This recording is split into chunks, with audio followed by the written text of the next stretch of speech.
We're telling the story now. It's chilling, isn't it? And yet, hey, it perfectly encapsulates precisely what Amazon is doing to The Lord of the Rings. As I called pretty much immediately, Amazon is not making a Lord of the Rings TV show, they are stamping their logo onto the Lord of the Rings franchise, attempting to claim it for themselves. But it's always nice to have the actors and people making it simply just come out and say it, I guess.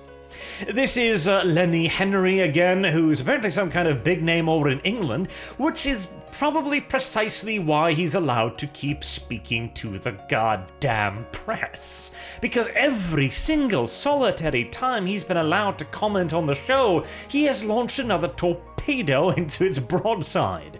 This is the same guy who claimed that the Harfoots weren't actually hobbits, they were a multicultural, multiracial tribe, you see.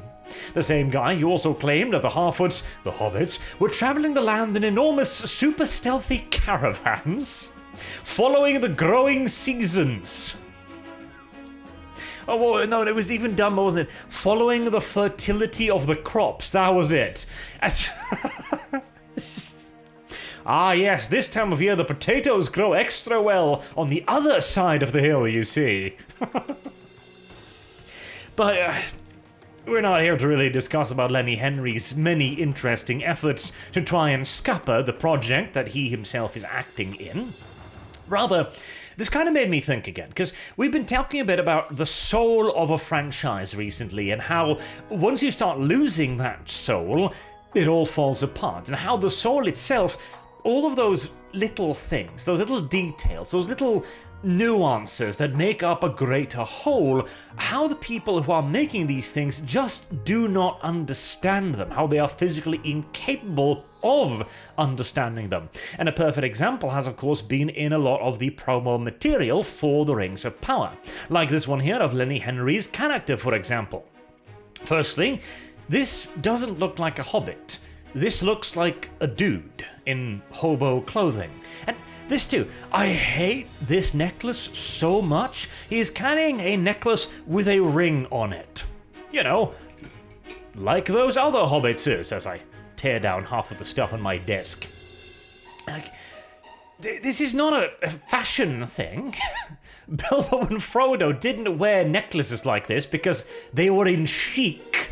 And you certainly have no reason to wear it. Not mentioning it, the humanity of it, I loathe. This is something that The Rings of Power is getting wrong every step of the way, namely that all of the characters look like people, rather than what they're supposed to be, dwarves, elves, etc. And Lenny Henry himself is, of course, one of those people. For decades, the article says, Henry has fought for greater diversity in show business, particularly behind the cameras and in the corner offices. So he's the kind of guy who made it in show business and then made it his job and crusade, if you will, to hire more people that looked like him. We used to have a term for this that we came up with right after the last big European scuffle in the mid-1900s, but details. And this is where the problem comes in, because I've talked about previously, right? The people who make something like this, who make this necklace, are the people who have watched the Lord of the Rings movies. They might even have read the books, but they never cared. They never gave a shit. For them, reading the book was a reading assignment to pitch a movie, or a TV show in this case, to a major studio like Amazon. They get that there's a ring, and the ring's important, but that's also about all they get. At the very best, they can replicate the window dressing, and that's it. This is ignorance. However, what ignorance eventually leads to, and more and more I'm thinking about this, is that ignorance and malice is essentially two sides of the very self-same coin when it comes to geekdom entertainment. Because, like, the showrunners have tried so hard to establish this idea, this narrative, that they actually do give a shit. They've been insulted when article writers have been like, you don't actually care. They're like, oh, we totally do. We start every writing season with a Tolkien quote, etc., which sounds good, but I mean, you can read the Bible as many times as you want. If you're a dyed-in-the-wood little pagan, you're probably not going to actually get much out of it. Like, Again, it's the difference between reading and understanding something. I can read a technical manual for the NASA space shuttle, you still wouldn't trust me with actually building one. For relatively obvious reasons. And that ignorance then leads to the malice in hiring people like Lenny Henry here, who has an agenda about getting diversity into the project, not for the sake of making the project better, but for the sake of making the project more diverse. As he says up here, the original books in the Hollywood films mainly featured fair-skinned characters. I wonder why. Almost as if that was what was literally written in the books. Amazon said it's far more racially diverse. As if that is a good thing.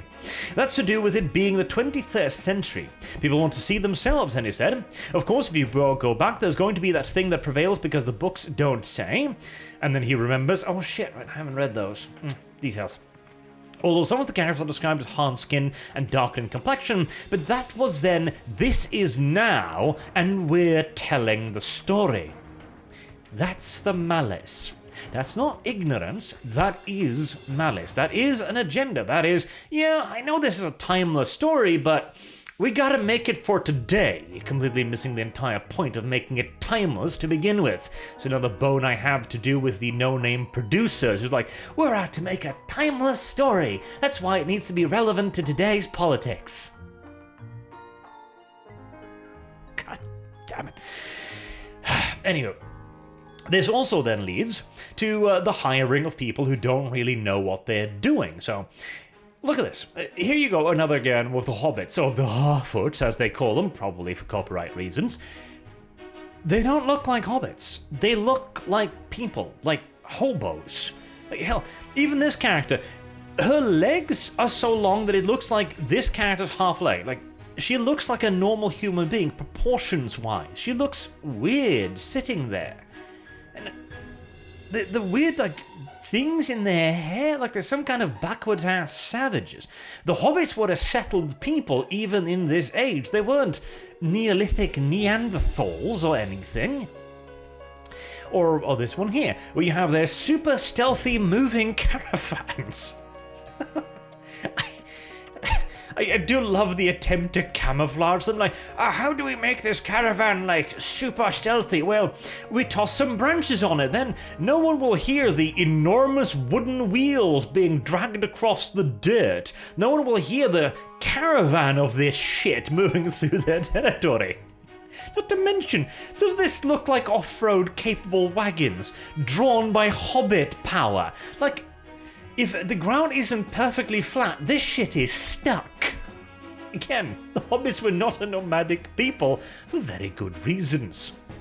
Or this one, which... you know what this reminds me of? This reminds me of like a scene from one of the Zulu movies. Where they're having like a party, they're having a picnic, and they're like, oh yes, those black people are so very strange, aren't they? They're weird ways.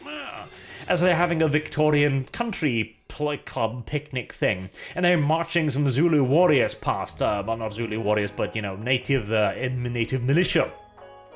That's what this reminds me of. You got these people here, white as the driven snow, dressed up in straw for reasons.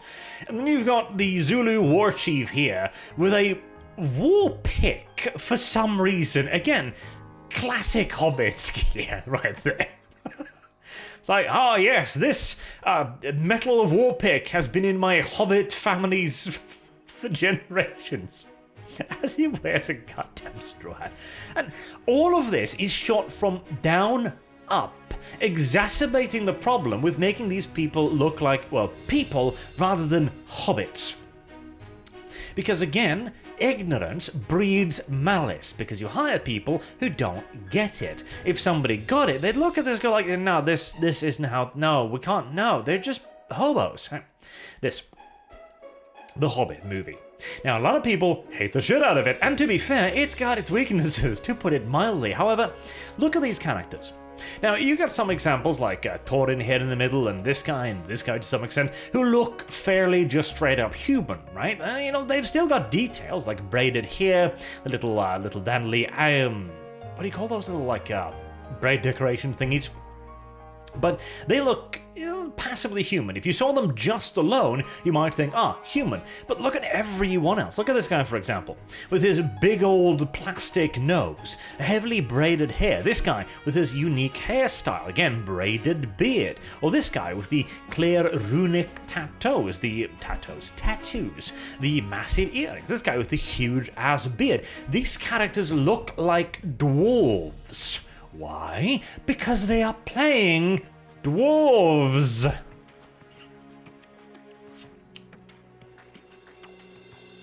Again, the Hobbit movie's not exactly the height of competence when it comes to representing Tolkien's work, and yet they've managed. And you don't need to go very far off the reservation to do this either.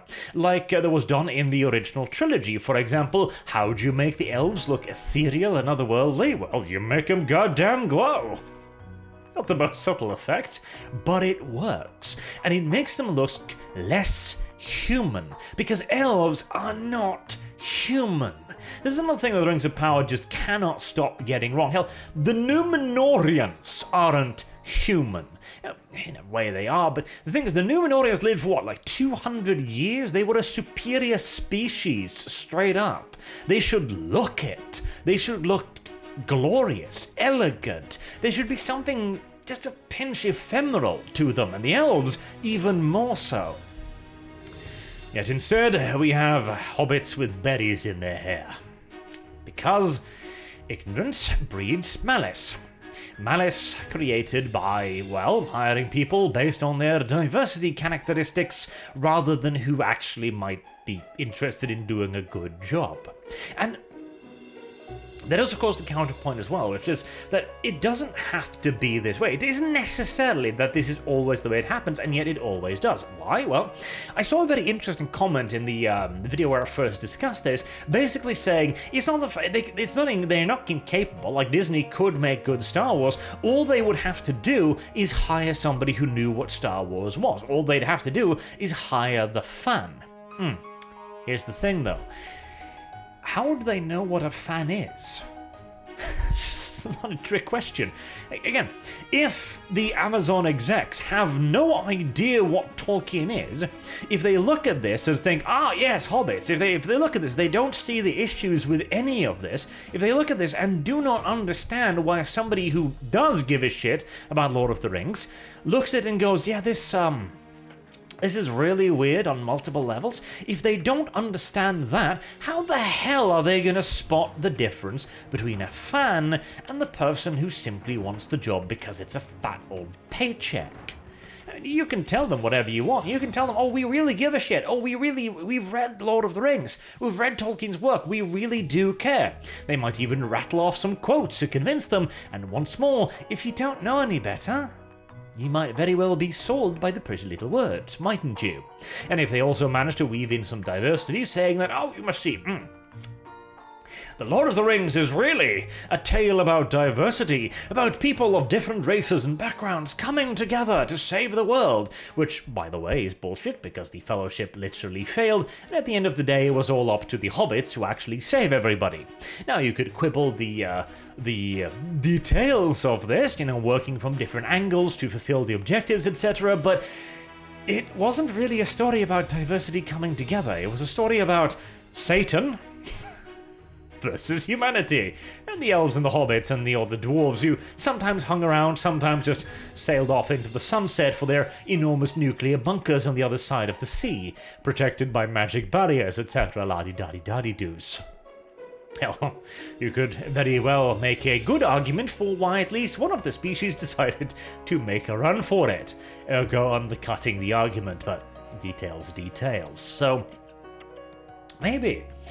Maybe that is kind of the thing, and maybe that is why you always kind of see the ignorance leading to self-sabotage, because at the end of the day, you can't have one without the other. And at the same time, if you are already malicious, well, ignorance will easily be bred nearby. Yeah, I think I might be onto something there. Let me know what you think, though, in the comment section down below, and until next time, I have been Arch. Thank you all very much for watching, and I hope to see you all again soon. Till then, have a good day.